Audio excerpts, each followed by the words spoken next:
we're going. Okay, so Byron, Mhm. talk to me about what the overall concept and inspiration is for this new work. Does it have a title? Any influences? Tell me about it. Yeah, so I feel like for this one specifically, I wanted to do something that I felt an urge for and I felt would be, I think, more kind of like resonant, in a very like emotional and like visceral type of way.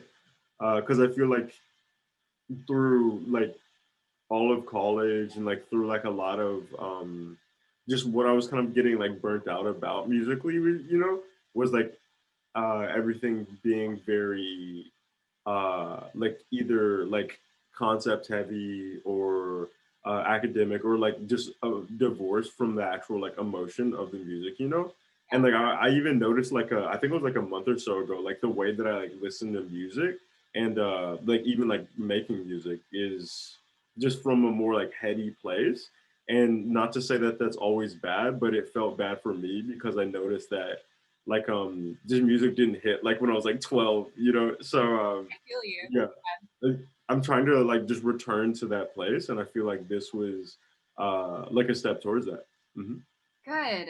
I think it's really important that you said that because we can be really shoehorned into one thing when we're both Hmm. composing, but then when we're performing, and even when we describe our music, like sometimes when we're in these settings, we feel like we have to tap into certain like things, I guess, just with how people think about music and how people want to describe their music. So I think it's good that you brought that up. Cool. So I'm a huge fan of yours. I've always been. And something I love about your music is how many different sounds you extract from your instrument. Hmm. And in the sections that you sent me, the first section features some like gorgeous arpeggiated harmonics with some like rubato and ritardando. And then the second section has this really cool, gorgeous lyricism with little flourishes of chords. And then your third section has these wicked fast lines and phrases that seem to kind of overlap one another. And I can't wait to hear you take it up to speed and be really entranced as the listener. So, with all of that said, since you play both electric bass and upright bass, and since you're a whiz at vocoder also, do these sounds overlap in your mind when you're composing? And then also, do they overlap when you're performing? And is that a different experience? Yeah, That was I a hope I can play this speed. Uh, but yeah, I feel like it's tricky because I try and like more so pursue the sounds that naturally come, rather than think of it like in the vice versa sort of way of like what sounds can I make with this sort of thing. And yeah, I think it's kind of like I think it's also like kind of just how and I think we use language, where there's this kind of there's this sort of either like idea or feeling or concept that has like this sort of natal form, and then we use language to some varying degree of accuracy to like give that to another person. And I think it's the same thing with like the aesthetic of what I was going for, which was there was this sort of like aesthetic sound, and like for this piece and in general, what I try and do, there's this kind of like aesthetic sound or meaning or mood that I'm trying to convey, yeah. and the actual bass being the kind of like voice in a sense, or the vocal or upright or whatever. Mhm. It is that voice, and just to varying degree of accuracy, I'm trying to pursue that sort of tone. Yeah, that's really interesting. And the word tone, because even with listening to your last album, um, especially at Markings, that's my jam. It's my favorite one off of it. So good. Thank Um, you. you're so great at like lay. I feel like my favorite thing that you do in your music is your arpeggiations and how you layer that. Um, the arpeggiations, like different lines within your bass, but then also your voice and how they kind of trip over each other and then they make this. I don't know if aggregate is the word, but like they all kind of come together and make this specific tone that's like your voice, and it's really awesome. Yeah. Say that Thank you. Thank you. out And so one other thing, and then we're gonna kind of dive into like these sections that you sent. So uh, Mhm, last week you had sent those three demos, and they were basically in three major sections. So how mhm. did you want the listener to experience did you want the listener to like experience the sections, or did you want the listener to kind of have a through experience? Yeah, I'm definitely feeling it as something that is through, you know? I think that just because of like the nature of how the sections contrast, you know, you can definitely notice when it goes from one to the other, you know? So there'll probably be like a slight like time pause in between them. Uh, but yeah, they're definitely intended to be one like through thing, you know? Gotcha. Yeah.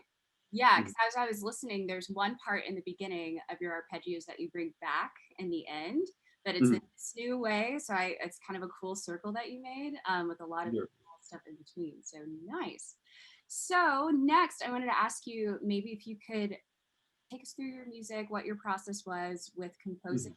and then if you want to address the listener and asking them what to look out for or what to keep in mind when listening to this new Yeah. work. Yeah. So as far as like making it, I feel like just one of my favorite things I think about just having just like dry solo bass, you know, is it feels like a very like conservative way of approaching making music, you know? Like that's one of my favorite things about like even when you think of like a jazz trio or just like small group jazz, which is very like formalized in that sort of way of textures, you know, is that there's a tendency I feel like when you have a very sort of imposed limit on what you can do in terms of like so it's like if you can only cook using a tomato, then it's like you get creative as like how can we freak this tomato, and then you know yeah I feel like I was just trying to like freak the tomato, yeah. So yeah, so I feel like with that in mind, like I was going into it, I feel like I didn't like it wasn't all very um like totally thought out in this way. I think it was kind of like an intuitive thing since I've like done bass a lot, especially electric bass a lot. Yeah. Um, where I can definitely feel that there's that the three sections do contrast in the kind of approach to the technique on the bass, you know, like you said, it's very harmonic heavy, which has a very kind of like specific attack and specific tone in terms of texture at the get-go, and then it's very contrasting for the middle section, uh being very mid-range of the bass, very much chord, very slow rubato, and then the most I guess monophonic part of it is at the last part where it does get more like virtuosic, like the climax and like all that, you know. So I think it was definitely it kind of intuitively fell into that, and it felt like yes, this is the thing. Um, and yeah, I think that's the kind of like approach that I had to it in terms of like getting more nitty gritty in terms of like the harmony and all of that. I think that a lot of it was kind of, you know, just like directly derivative of course, like what I know, Mhm. and also derivative of, I think, kind of like a lot of short term habits that I've had in terms of the bass, you know? I think it was like when you think of the actual natural harmonics of the bass, like that was a definitely imposed factor, you know, like I couldn't play it a whole step up because the natural harmonics are there in the bass, and it would have been way harder to do it a whole step up because I would have had to, it's a totally different technique with a different sound. So I think that that was another thing that really guided it, you know. I felt like I was being, in a way, since it was very rigid in the approach. In the approach, I mean it being solo bass, dry bass, no effects, anything. That there's a very concise and guided way that that brings you into a sound. And yeah, I definitely feel like as I was going through it, it made itself like I feel like me meeting it there, you know. Mhm. Yeah, that's so Yeah. like I I love your process, and I love the way that it's interesting, like hearing the way that you describe the way that you conceptualize your tone and conceptualize um, the input as far as process and the output as far as like the experience. So I'm really excited for the Yeah. final project and like how everything's going to come together. Another question I have, because you play electric bass, you also play upright, you also play a lot of other instruments. So cool.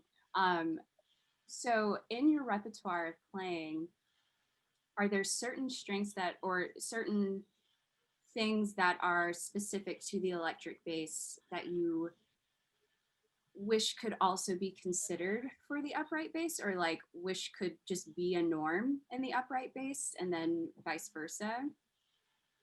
Yeah, you mean as far as like just like tendencies that they have? I guess just because you're a performer and you're a composer, and like Yeah.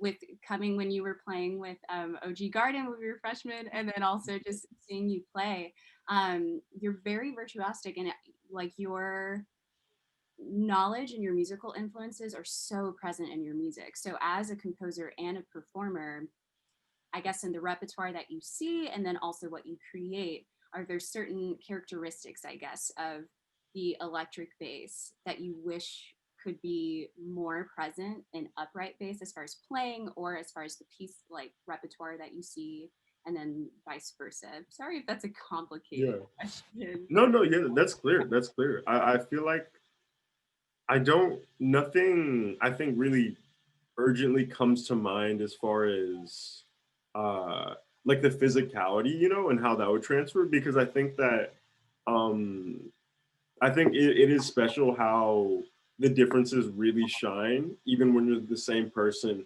playing the same thing. It's Yeah. like when I'm on upright, I feel like there's so much because of like the fretlessness and the acoustic, all the things that make it special, especially compared to the electric. I feel like I really like those, and I really want to take advantage of those and let those shine when I'm playing it. And it's like I don't want to like shy away from trophy shit and like just and like do stuff. Like I really like that.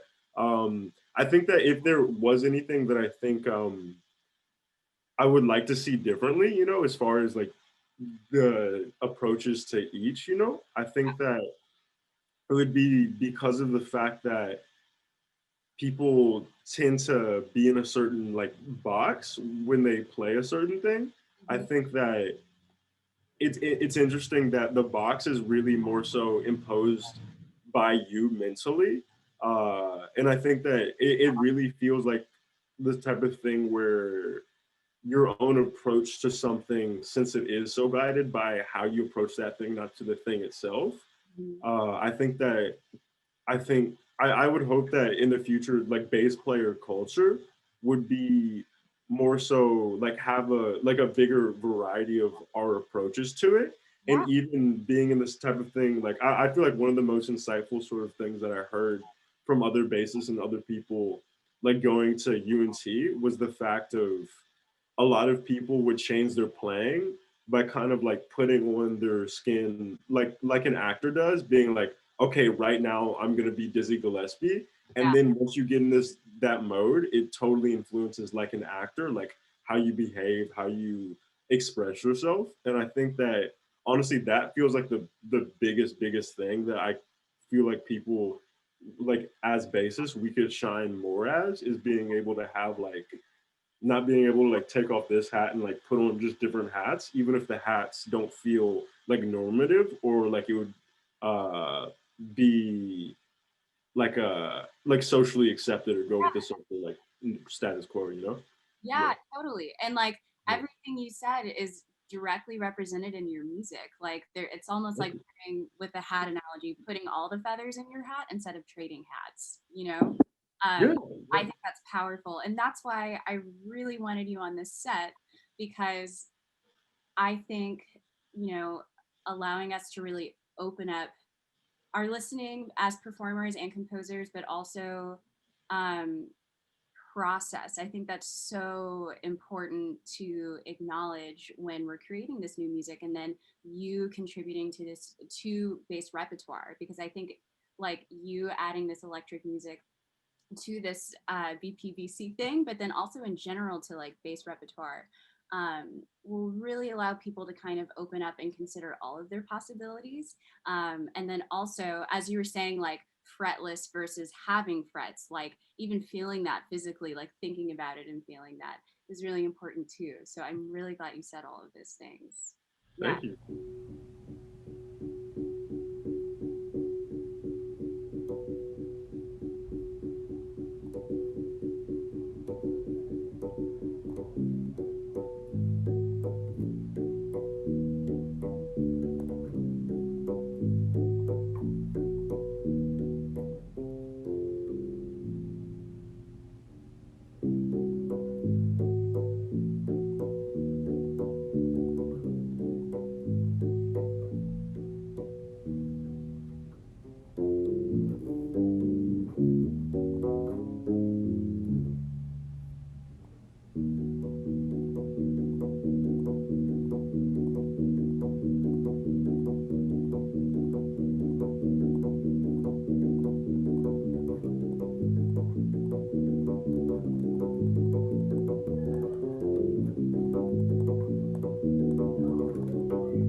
So earlier we were talking about arpeggios and layering and like your tone and your sound, which by the way, I'm going to plug it again. Based on paintings, listen to it. All of the stuff that Byron was saying and the way that you describe all of that stuff is so evident in your music. So I was going to ask you, you know, is there, as you've been writing this album and then just in your musical journey, is there a specific element of sound that you are currently obsessed with in your performing and in your composing that you find yourself using more nowadays? Hmm. Yeah, I think in terms of sound, I feel like I'm on this wave of there's this type of creation where you it's like basically where you have a meeting of two things.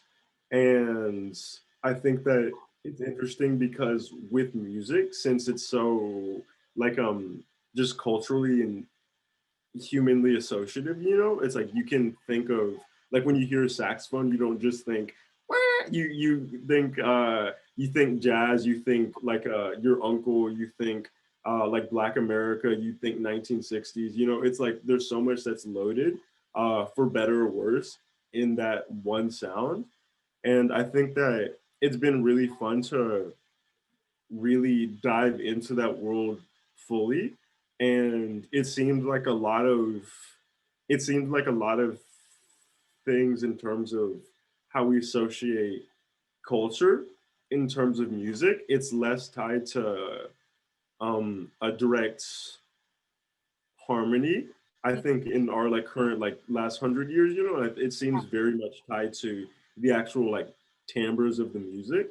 And I think it's been really fun to like take very like modern ass sounds, you know, like take a Lex Luger kit, and Mhm. then you can really by taking that approach to making music, I think it feels more resonant to our generation, like me playing or me covering some jazz song, but using a Lex Luger kit for the drum kit, Yeah. it feels more resonant to our generation than the vice versa of like covering a Travis Scott song with all of a jazz trio.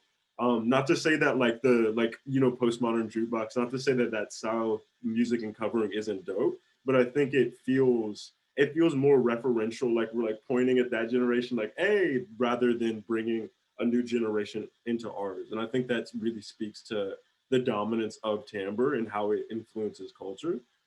So yeah, so long answer short, I've been playing with that a whole lot, and it's been really fun to not only take that, not only I'm saying take like the 1960s or things from that era or things that I've like studied directly through academia and college, but also trying to just have like a respectful marriage of different aesthetics and different cultures of music, you know, not like trying to like style jack and like do that, but like legitimately representing a different form of cultural tendencies and aesthetics through music, but also have it in a timbre that feels not only more referential but more accessible to like our generation, you know.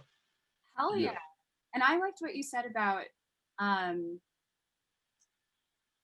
like it's interesting what you say about timbre and resonance and how you then associate that with character and like the experience of it. Like Yeah. you these I mean, we always use the analogy like tools in your toolbox, but sometimes we use that as like extended techniques or improvisational techniques or whatever it is, but you're using timbre as more of a bigger, like a bigger sense of the word. Same thing with resonance, you know, because Mhm. uh like when you were saying this, these characters resonate more with our generation, but then also this sound is so resonant because you're putting so many things or you're allowing things to have this healthy marriage, but in a healthy way, not in a way where it's this thing is in this thing, and so that's really represented in music. Also, I love that answer. Awesome.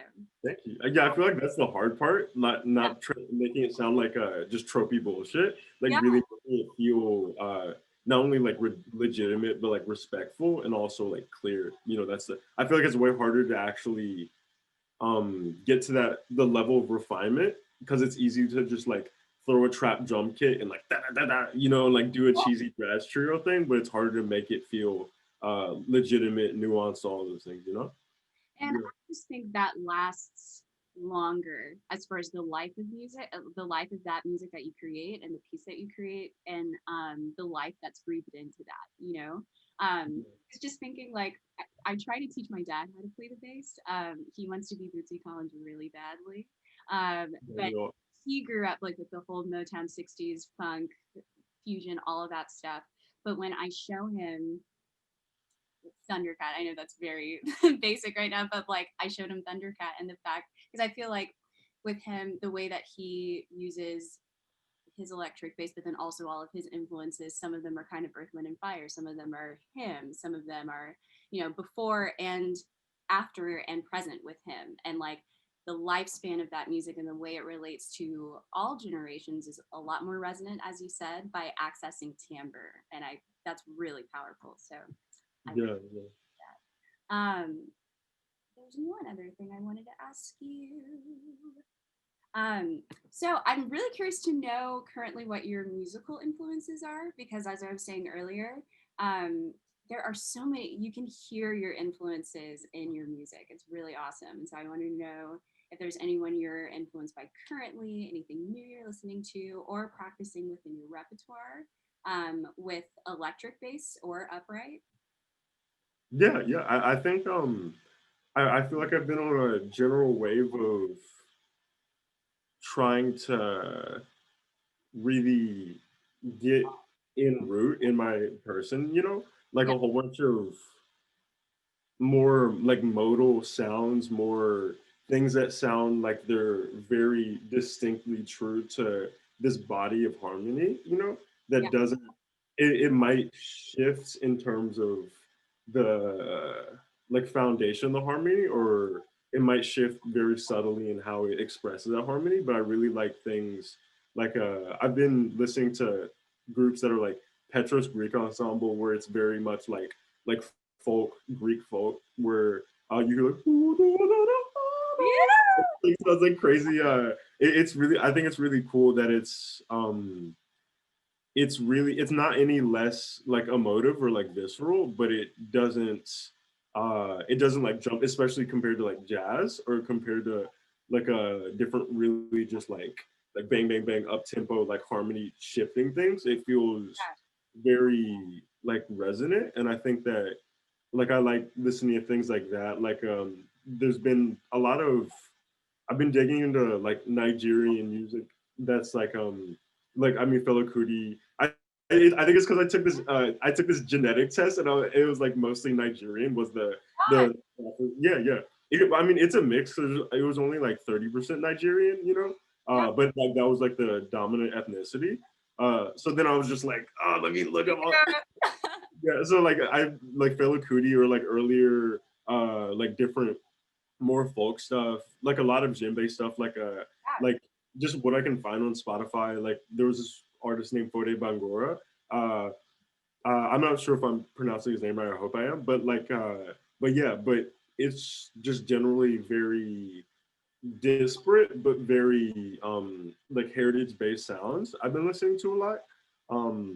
Also, actually, yeah, I think that's like the main thing. I've been like dating around a little bit in terms of just like artists, you know, Mhm. and I feel like I have like a like ride or dies that I default back to a lot that are more modern. But yeah, but it's interesting because I feel like right now, like I haven't been like I'm not listening to music definitely as much as I was like last year, Mhm. or like college even, you know.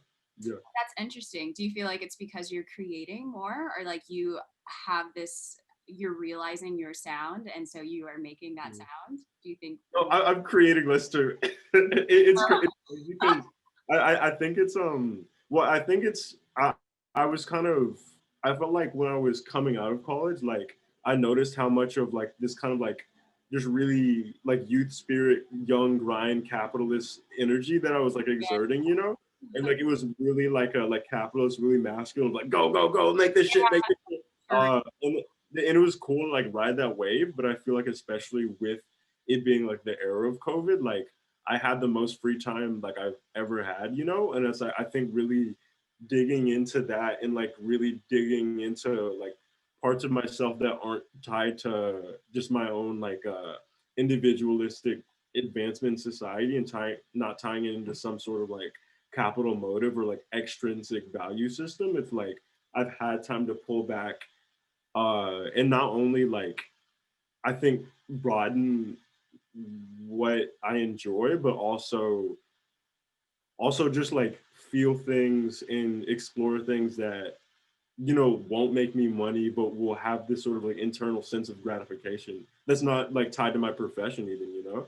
Like I've been like just like brewing kombucha, like reading a lot, like things that like I like even with things like Brink Kombucha, like I know I could monetize it, but I'm hesitant to because like I felt it with music, you know, it's like the me when I was 15 playing music because yes, you know, that's so right. different than like me now because in the back of my mind I always have I'm aware of it, but like to different degrees, but in the back of my mind there's always this sort of checks and balances between the like me creating to really genuinely give to myself or genuinely give to other people is always checked with like is there a financial incentive like will this like advance me so I can have a bigger platform to say the things that I want to say, like Instagram algorithms do it like literally like the reason why all of the songs on Based on Paintings are a minute long is because of the fact that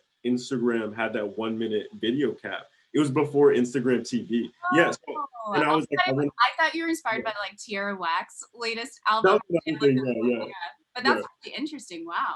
yeah. And it was before like Instagram TV with like the extended video, you know.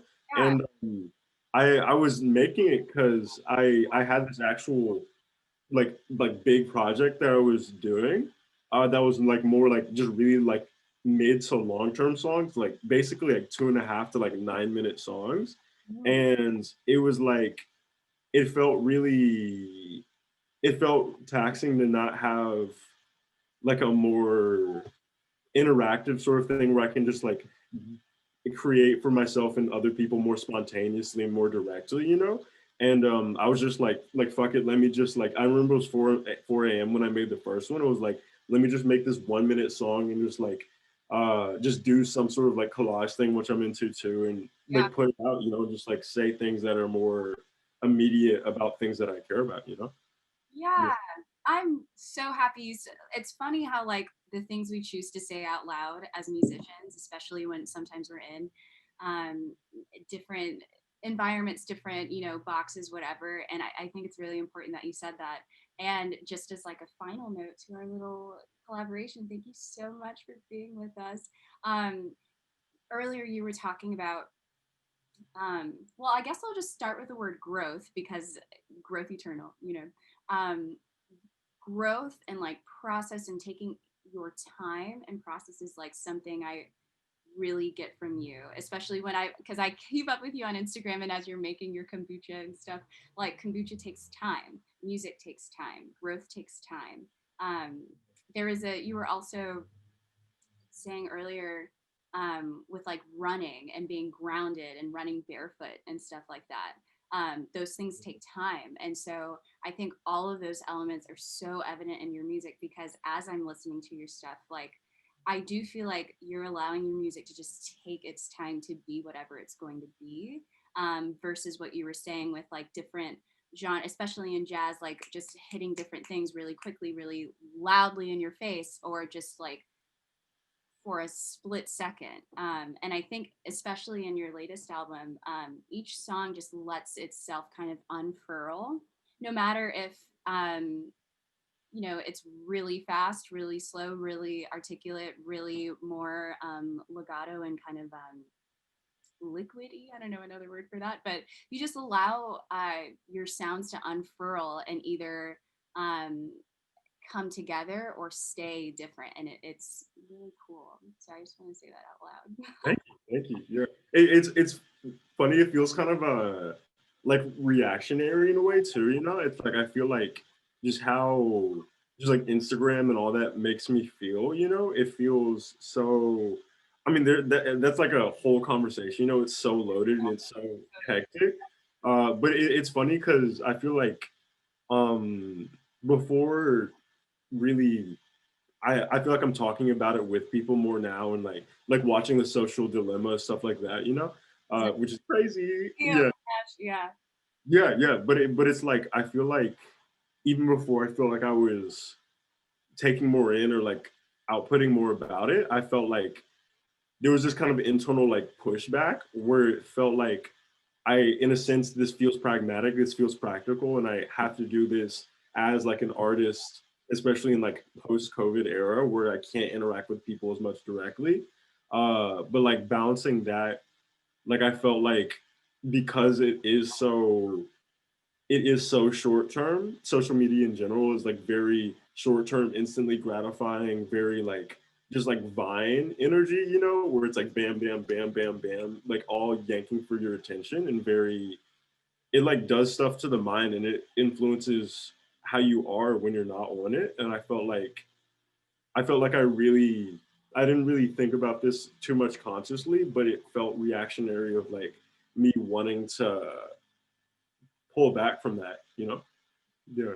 yeah. And even in the social dilemma, I know we're kind of on topic, but whatever. We're also like in the social dilemma. They were talking about how it's like a hit, and with its like that instant gratification, and there's all of these hits, and you want more and more and more and more and more. And just to tie that back into music and like everything with what we're doing, sometimes when we put ourselves in a box like that, with composing, with performing, what things you bring in, what you don't, um, the way that the listener is experiencing that can kind of be in that, especially if we're talking about um, with digital distribution and streaming with Spotify and all these platforms. Some people work the system as where they make some type of hook or chorus or something that is an exact portion of time and happens this many times as if it were a hit so that the listener can get it this many times. Um, Maybe even skirt through some of the other parts of the music that bring it together just to get that one section. And so I think that's a really interesting point also. Yeah, yeah. I didn't even the thought of that, you know, like how like a lot of times it'll get chopped up and you'll only get like the climax, you know. So it's like yeah, that's Yeah, like crazy. and that's why like I loved what you sent. Like I loved each portion. I'm excited to see how it all comes together. But again, like I love how you let your music take its time to do whatever it is it's going to do.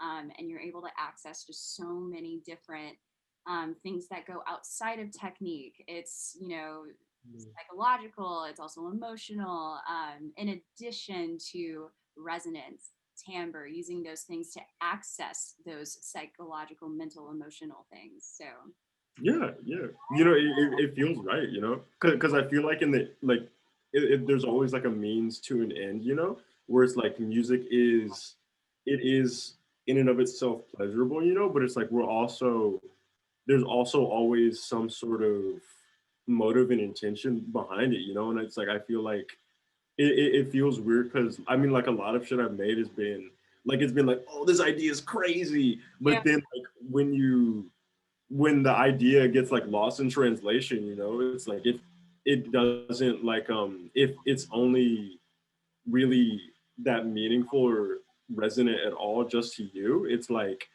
it's not, I'm not saying you shouldn't make it, but it's like I think that you know you don't have to release everything that you do and like it doesn't all you know that like there's this it's like this dance that we have to do and there's always this sort of like there's always this sort of it regardless of our intentions, it all comes back to there. It is a means to an end, and what is that end, and is that your actual intention? You know? Yeah. Yeah, I love that. I have one last question for you. I loved our conversation as far as you talking about yourself as a performer and a composer. So, as you are notating this new work, is there, because something like with me as a composer, I try to brand my score. You know, I want to figure out ways to make the performer comfortable as if we were talking back and forth in the program notes about what this piece could be. So, using a mix of, you know, your traditional like Italian you know, descriptors in the score, but also just speaking like English and like saying funny things in there, or more psychological things, or like philosophical things, to really allow the music to transcend the page and also allow the emotion to transcend the page. So, like, what has your process been as far as notating music? And is there a specific element in school, like your scores and stuff like that, that you're really trying to heighten? Because what's awesome is that we get to sell your score too, so that people can kind of take home a little piece of you also. Yeah.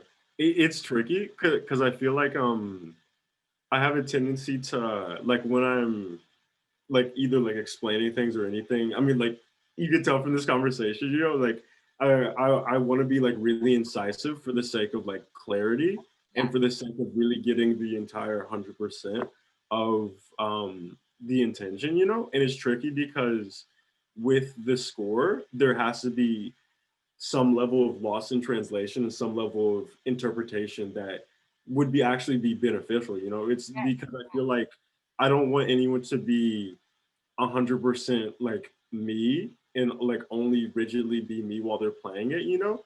But it's tricky because I also want to have the an honest and original like essence of the song be conveyed.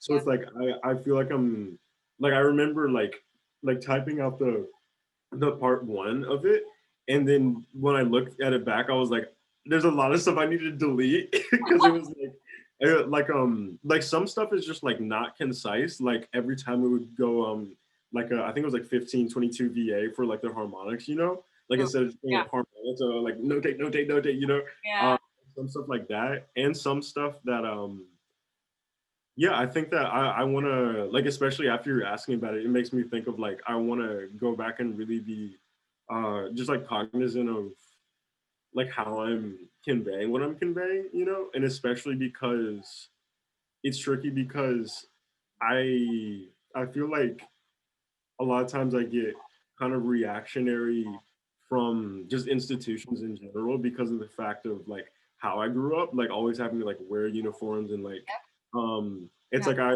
like I made A's but for like the wrong reasons growing up, you know, and it's like stuff like that. I have this kind of like pullback from institutions and it's like I wanna it's tricky because I want to really meet people where they are in a sense, you know, and not be like alienating, but at the same time, it's like fuck you if you're being pretentious, and it's like I don't want to put things in it that are like, um, I wouldn't want to like pander to let's say like an academic elite or anything like that for the sense of my own like social standing or for a sense of like me making my piece look better if it's like more alienating to other people, you know. it's Mhm. like I would want anyone who can read music to have a shot at like Yeah. doing this piece, you know? And it's like that matters more to me than honestly matters more than me than tradition or pedagogy or anything that is just existing for its own sake rather than for like a human or practical means, you know? So yeah, so I haven't typed out a lot of that, but I'm gonna go and I'm gonna yeah, I'm just gonna have to just like spend time and do it, you know? Hell yeah. I Yeah. think it's great that you want your music to be accessible. I think that's something that we're talking about with COVID and everything that's going on, like accessibility and inclusion, allowing anyone to breathe life into your music, and then also breathe their own breath into your music, and you know, making it their own, and not, as you're saying, like being so rigid, because sometimes we can be so rigid with especially in academia, as far as like our repertoire and what we the hats we wear, as far as what influences we're bringing into, instead of just bringing all of who you are and all of who you are influenced by into what you wrote. So we're excited. It's gonna be so fun. Yeah, I am too. I am too. Yeah, well, thank you so much for Got you. us. It's gonna be awesome. Great.